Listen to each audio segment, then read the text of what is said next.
The laughter started before Rael Dovin finished his second sentence. He had traveled 11 days to reach the Draven Imperial Senate. 11 days in a ship that smelled like recycled air and old metal, past 3 checkpoints where Draven border officers made him wait for hours without explanation, just to see if he would complain. He did not complain. He waited. He read. He slept when he could. He arrived at Vora Prime with his suit pressed and his documents in order and his expression exactly the same as when he had left Earth. The Senate Hall was built to make visitors feel small. That was not an accident. The ceiling rose 200 meters above the floor, carved from black stone and inlaid with gold that caught the light and threw it back in cold angles. The senators sat in rising curved rows on 3 sides, hundreds of them, their robes deep violet and green, their faces arranged in the practiced boredom of people who had never once been told no. Rael stood at the speaking platform in the center of the floor. He was a medium-height man with gray at his temples and hands that had stopped shaking in rooms like this a long time ago. He opened his folder. He began.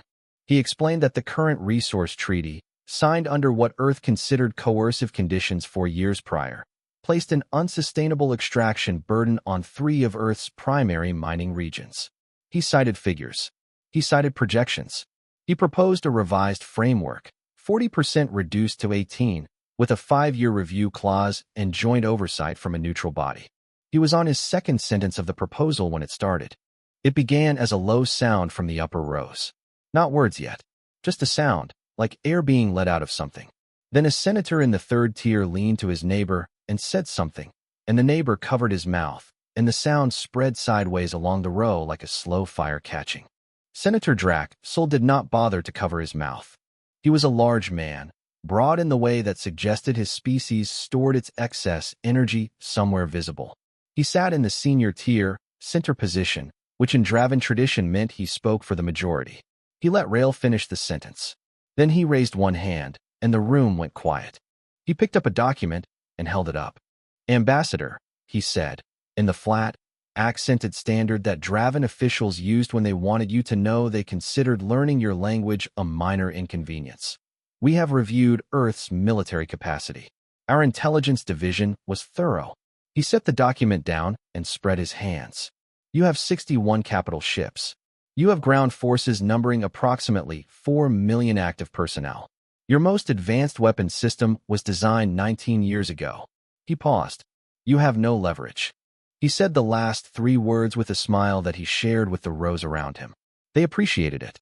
Rael did not look at the document. He had seen documents like it before. He knew what was in it, and, more importantly, what was not.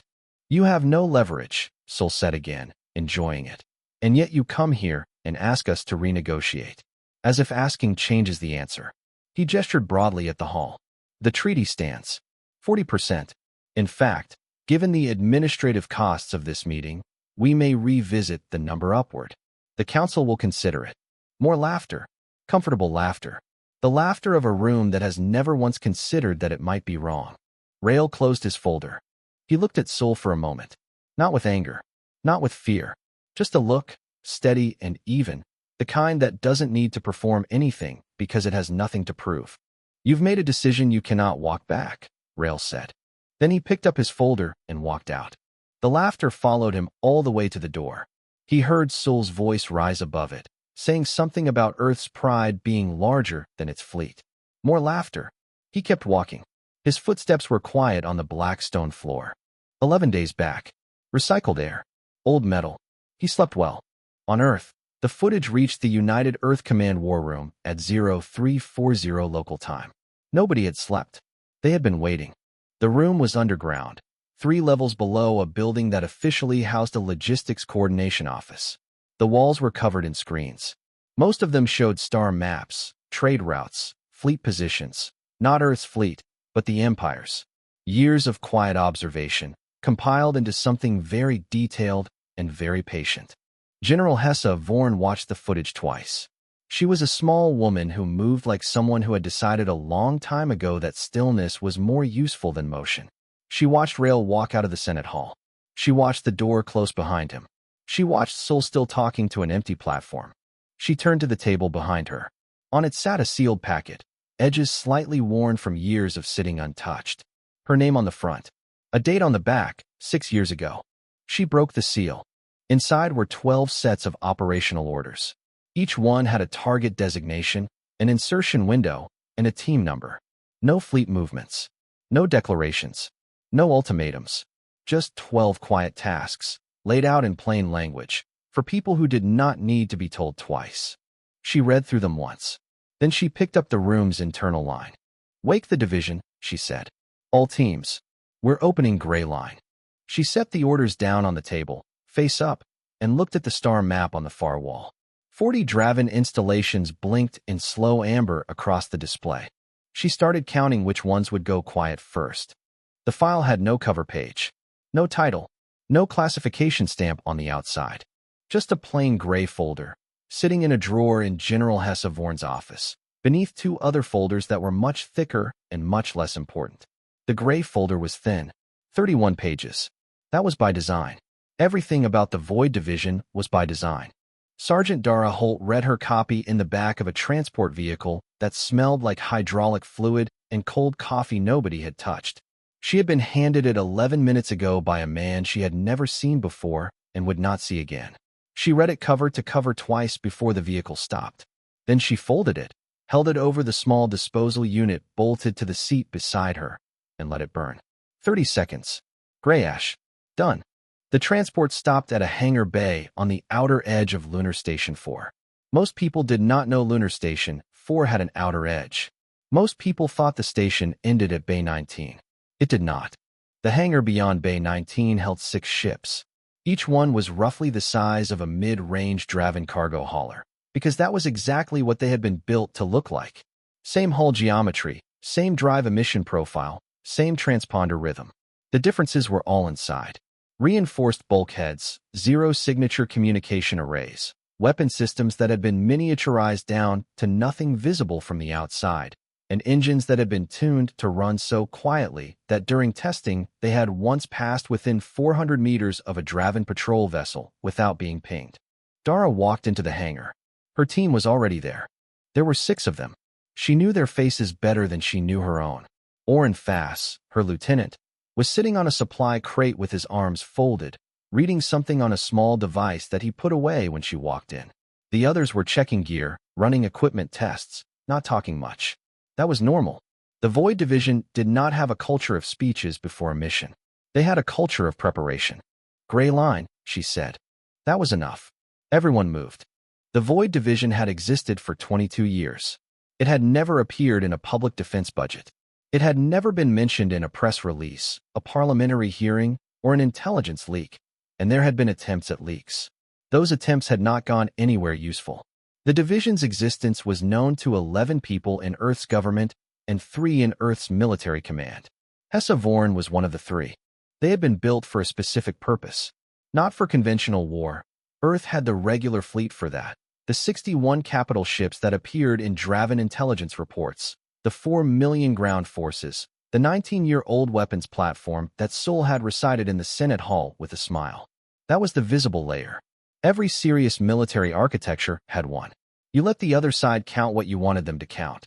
The Void Division's doctrine fit in one sentence, which was how their founder, a retired special operations commander named Wes Uttery, had intended it. You do not fight the enemy's strength. You remove the enemy's ability to use it. No fleet battles. No orbital bombardments. No ultimatums delivered by ships that needed to survive the delivery. Instead, 12 teams, each between 5 and 8 people, inserted quietly into the places that made everything else work. Power relays, navigation beacons, fuel processing stations, communication arrays. The small, invisible infrastructure that a fleet needed to move, to see, to talk, and to fight. Remove those quietly enough, and the fleet became very large, very expensive furniture floating in the dark. Lieutenant Oren Fass ran the pre-departure checks himself. He was methodical about it, not because he didn't trust the engineers, but because he was the kind of person who needed to see things with his own hands before he trusted them with his life. He was 34, lean, with a scar along his jaw from a training accident 8 years ago that he never explained and nobody asked about anymore. He checked the drive signatures last. They read as Draven's civilian traffic. A bulk hauler registered out of the Keth corridor, listed as carrying processed grain byproduct to a distribution hub near the outer border clusters. The registration was real. The hub was real. The hauler had been missing for 2 years after a legitimate mechanical failure in deep space. Its records had been quietly borrowed. "Drive check," Oren said. "Clean," said the engineer behind him. "Transponder. Reads Draven civilian, standard. Weapons. Cold and locked." He closed his checklist and walked back to the main cabin. Dara was standing at the NAV console, looking at the route map. 12 insertion points, spread across the Empire's border infrastructure. Their team had 2 targets: a communication relay station near the border cluster designated Sector 9, and the resupply fortress that fed the Empire's 7th Fleet. 2 targets, sequenced 4 days apart. Clean in, clean out, nothing left behind except silence. "Timeline?" she asked without looking up. 18 days to first insertion point, Oren said. "If we hold the civilian drift speed." She nodded. Civilian drift speed was slow. It was also invisible. Back on Earth, in the war room underground, General Hessa Vorn stood in front of the large star map and watched 12 small indicators go active, one by one, as each team's ship cleared the hangar and set course. 12 points of green light, moving slowly outward from Earth's system, bleeding into the traffic lanes like drops of water. She had waited 6 years for this. She turned off the display and went to get some sleep while she still could. The first report that did not come in was from Relay Station Outer 9. This was not, by itself, alarming. Relay Station Outer 9 was old. It had been scheduled for maintenance twice in the past 3 years, and the work had been delayed both times because the Empire's logistics budget had been redirected toward a new ceremonial fleet being constructed for the Emperor's anniversary. Stations like Outer 9 went quiet sometimes. A technician somewhere would file a note, another technician would add it to a queue, and eventually someone would go and fix whatever had shorted out in the secondary transmitter array. So when the station missed its 0600 check-in, the duty officer at the Border Command Center on Draft Station logged it as a technical fault and sent a maintenance crew. Standard. Routine. The maintenance crew departed at 0900 in a small service vessel. They did not check in at their expected arrival time either. This was less routine. The duty officer flagged it for his supervisor, a sub-commander named Torvek, who was irritated because he had been eating and the food on Draft Station was the one genuinely good thing about his posting. He pulled the logs. The service vessel's transponder had gone quiet 6 hours after departure, well within range of the relay station, at the correct heading. He sent a second vessel to investigate. The second vessel found the first vessel drifting in normal space, unpowered, all crew aboard and alive, with a navigation system that refused to respond to any input and a communication array that produced only static. There was no sign of damage, no weapon scoring on the hull, no debris field, just a ship that had, at some point, simply stopped being able to do anything. Torvek filed a Priority 2 incident report and went back to his food, which was cold. 4 days later, a fuel depot in the Keth corridor went dark. This one was harder to explain as a coincidence. The Keth corridor depot served 11 active patrol routes and 2 fleet resupply loops. When it stopped transmitting, 11 patrol vessels had to reroute, and 2 scheduled resupply operations were delayed. The delay caused a complaint from a fleet admiral named Gorvis, whose ships were now running on partial fuel reserves and whose complaints were known throughout the border command structure for their length and temperature. Admiral Gorvis's complaint reached Sub-Commander Torvek's desk at the same time as the investigation report on the fuel depot. The investigators had found it intact, structure sound, supplies untouched, all crew present. Nobody hurt, nobody missing. But the depot's entire control system was frozen in a state that the engineers described as a soft lock. Everything technically on, nothing functionally responsive.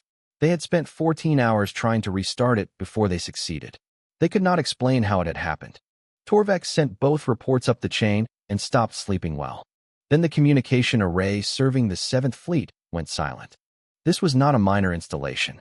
The array was a primary node, the 7th Fleet's link to Border Command, to the capital, to everything outside its own ships.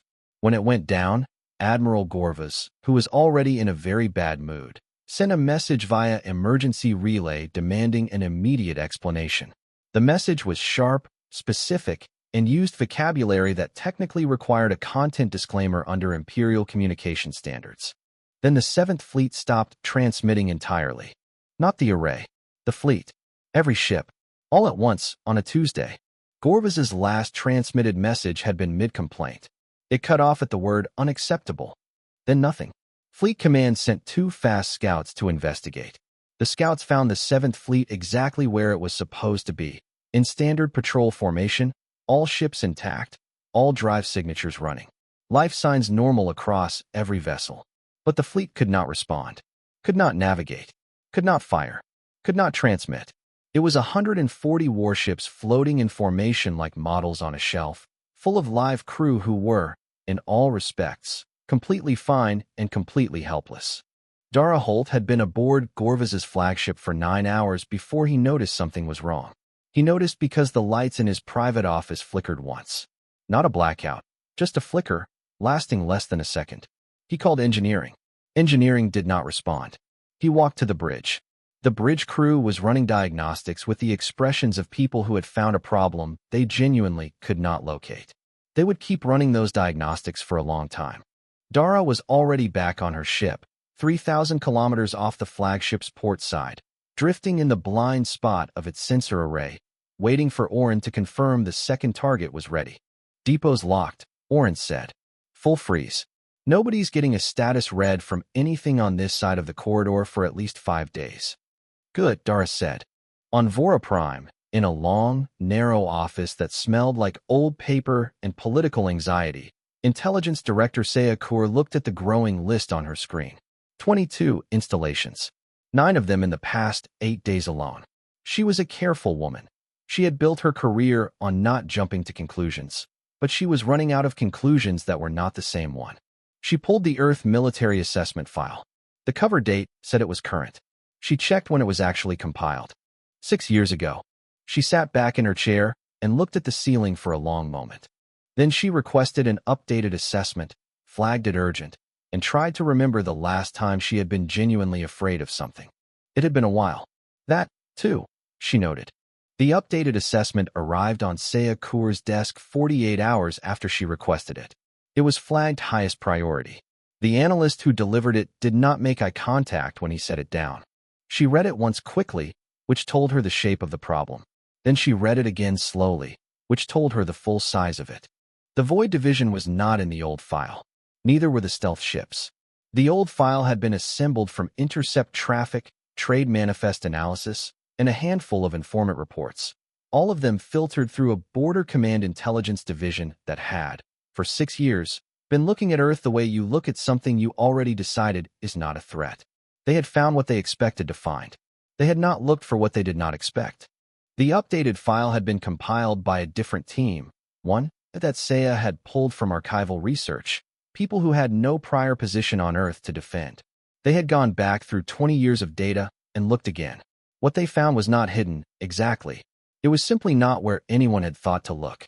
The stealth ship construction program had run under civilian contracts.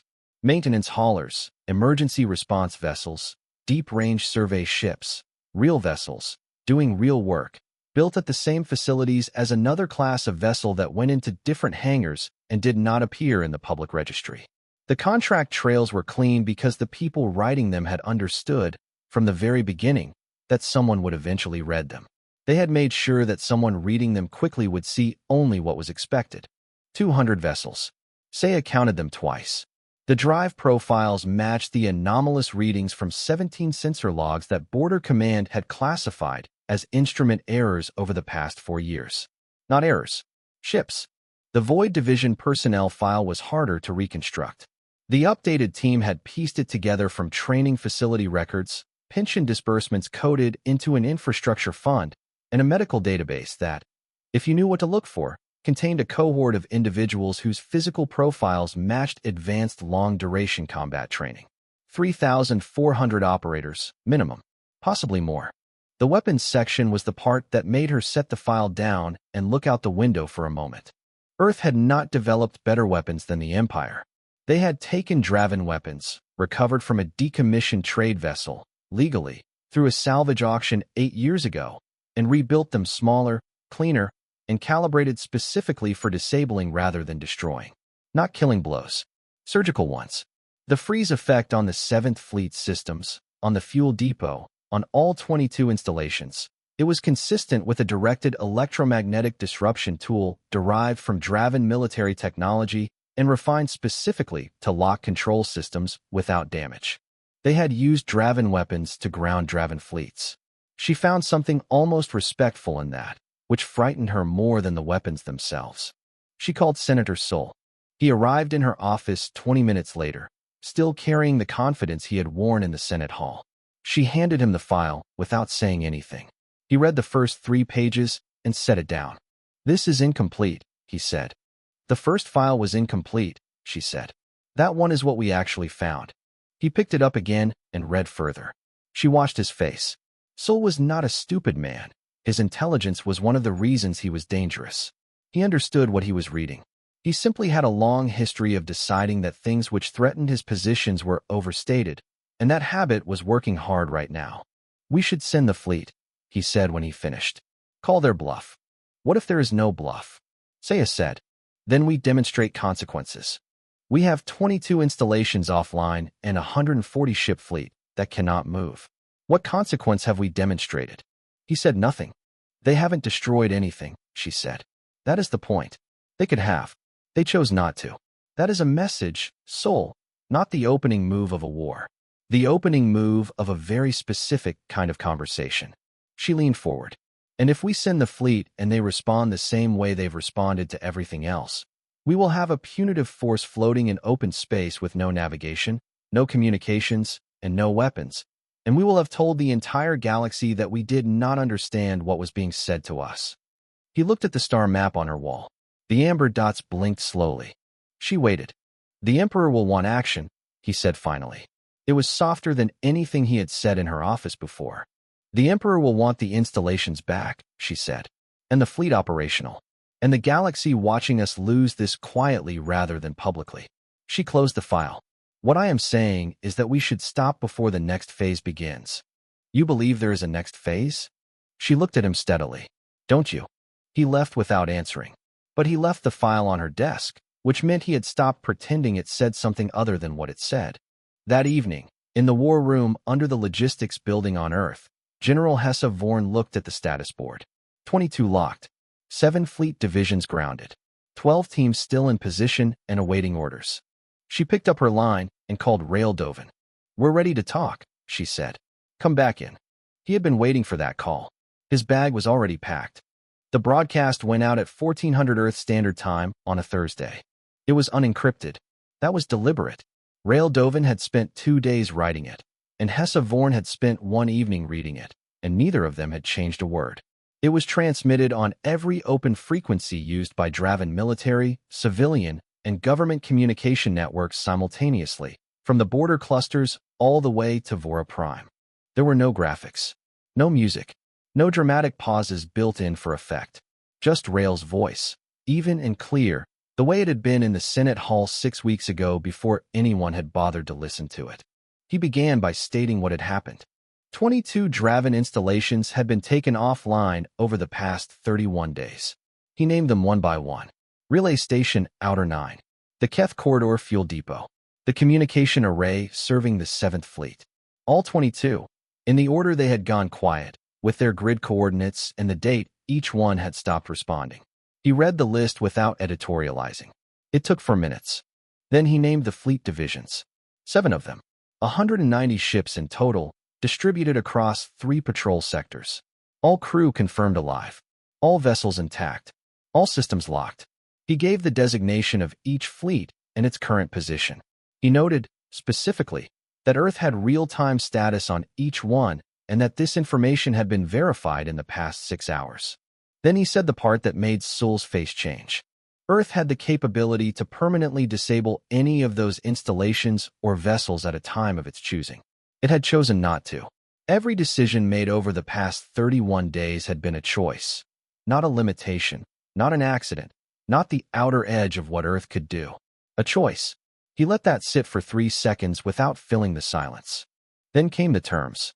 The resource treaty imposed 4 years ago was to be considered void immediately upon acknowledgement of this broadcast. New negotiations would begin within 30 days, mediated by a neutral party. Earth proposed the Orly Compact, a species with no political interest in the outcome and a long record of fair arbitration.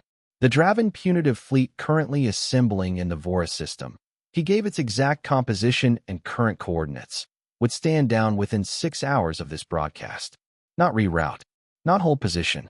Stand down and return to their home berths. If the fleet did not stand down within 6 hours, Earth would not respond with a matching military force. Instead, a second phase of operations would begin. Targeting would shift from border infrastructure to home system logistics.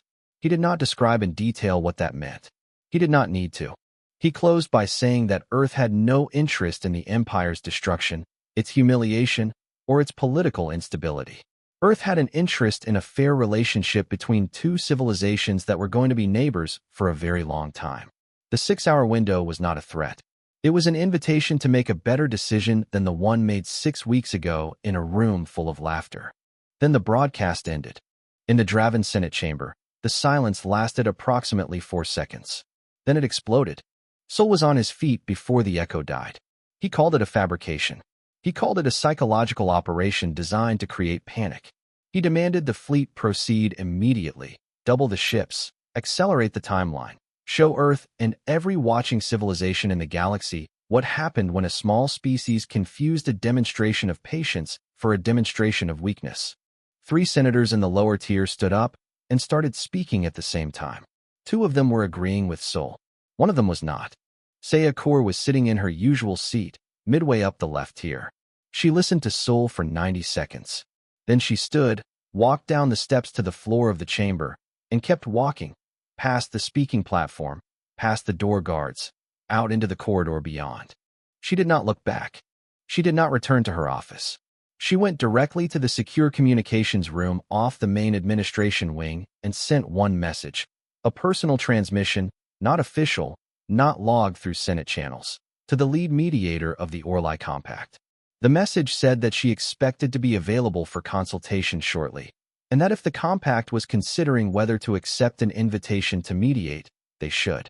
Back in the Senate chamber, the admiral commanding the punitive fleet received the broadcast on the bridge of his flagship.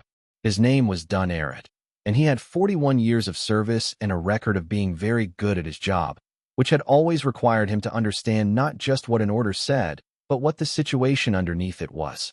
He read the broadcast twice. Then he looked at the fleet composition data on his display, his own fleet, but also the real-time positions of 7 grounded Draven fleets sitting dark and helpless in open space, their coordinates known and stated aloud on an open channel. He sat in his command chair and thought for 43 minutes without speaking to anyone. Then he opened a channel to Vora Prime Command and transmitted one word. Waiting. The 6-hour clock was running. In the locked chamber beneath the Senate, away from the shouting, 5 senior members of the old guard sat around a small table and spoke in low voices. They had read the updated intelligence file. They had watched Saya Kaur leave. They understood, with the specific clarity of people who had seen empires make this mistake before, in history, in other species, in their own past, exactly what kind of moment they were sitting inside. One of them suggested they contact Earth's ambassador directly. Another asked if Rael Dovin was already on his way. Nobody laughed. For hours and 52 minutes into the countdown, Admiral Dun Arrett gave the order to stand down. He did not announce it dramatically. He did not make a speech. He simply opened the fleet-wide channel and said the fleet was returning to home berths, effective immediately, and that all vessels were to complete the transit in standard formation. Then he closed the channel and looked out at the stars for a while. His first officer stood beside him and did not ask any questions. In 41 years, she had learned that some orders explain themselves. On Vora Prime, the Senate received the confirmation 6 minutes later. Sol was still mid-speech. The aide who delivered the news waited at the edge of the floor, holding a small screen, until Sol paused to breathe. Then the aide walked forward and showed him the screen. Sol read it. His speech did not continue. The formal acknowledgement of the broadcast reached Earth at 1912 standard. It came not from the Senate directly, but from the 5 members of the old guard who had been sitting in the locked room. It was short, written in careful standard, and stated that the Draven Empire was prepared to suspend the existing treaty pending new negotiations and welcomed the proposed mediation of the Orly Compact. In the war room underground, there was no celebration. Hessa Vorn read the acknowledgement, looked at the board for a moment, then set down her pen and said, "Stand teams down. Begin sequential restoration on my mark." She waited for confirmation from all 12 team positions. When the last one checked in, Dara Holt's team, already 2 days into their return transit, she gave the mark. The restoration went slowly, one installation at a time, each one unlocked as the next clause of the interim agreement was signed. It took 9 days. The Senate sent a representative to each signing who was not Sol. The Orly Compact accepted the mediation invitation within 36 hours and dispatched a team of 3 arbiters, who arrived at a neutral station in the border corridor and began preliminary talks before Earth and the Empire had even agreed on the table layout. The 7 grounded fleet divisions came back online in sequence. Their crews had been fed, rested, and deeply, quietly unsettled by the experience of floating helpless in open space with no ability to do anything about it. The technical teams reviewing their logs could not identify how the freeze effect had been applied. The systems had simply stopped responding. When they were restored, the logs contained no record of any intrusion, no anomalous access, no external signal.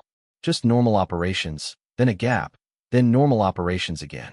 The gap was the whole message. Some of them understood that.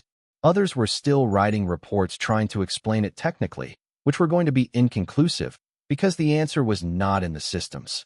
Dara Holt's ship cleared Draven border sensor range on day 11. Oren Fass ran a final check on the transponder, still reading as a civilian grain hauler out of the Keth corridor, and then shut it down for the last time. They were past the edge of Draven space. There was nothing to pretend to be anymore.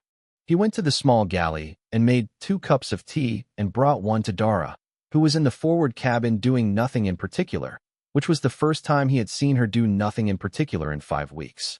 She took the cup without looking up. "Good work," he said. "We didn't do anything," she said. "That was the work," he said. She looked at the cup. She did not argue with that. They reached Lunar Station 17 days after departure. There was no ceremony at the hangar. An engineer ran the debrief checks on the ship. A logistics officer collected their equipment. A medical team ran standard post-mission assessments and found nothing notable. Then they were given 30 days leave and told they would be contacted when the next rotation was scheduled. Dara took a transport to the surface and spent 2 days sleeping in a place that smelled like actual air. Then she went to visit her sister, who asked how the survey work had gone, because that was what the records said she did. "Fine," Dara said. "Quiet. Nothing much happened." In the Draven Senate chamber on Vora Prime, 3 weeks after the broadcast, the building was less full than it used to be. Some senators had requested reassignment to regional postings. Sol was still present, in his senior tier seat, attending sessions but speaking less. He had stopped smiling in the way he had before. A junior senator, new, recently elevated from a regional council, approached him after a session one afternoon. She had been reviewing the broadcast logs, the intelligence files, the timeline of what had happened. She was young enough to ask the question that older senators had stopped asking each other. "Senator," she said, "what are they exactly?" "The humans." Sol looked at the chamber. The seats where Saya Khor used to sit were still empty.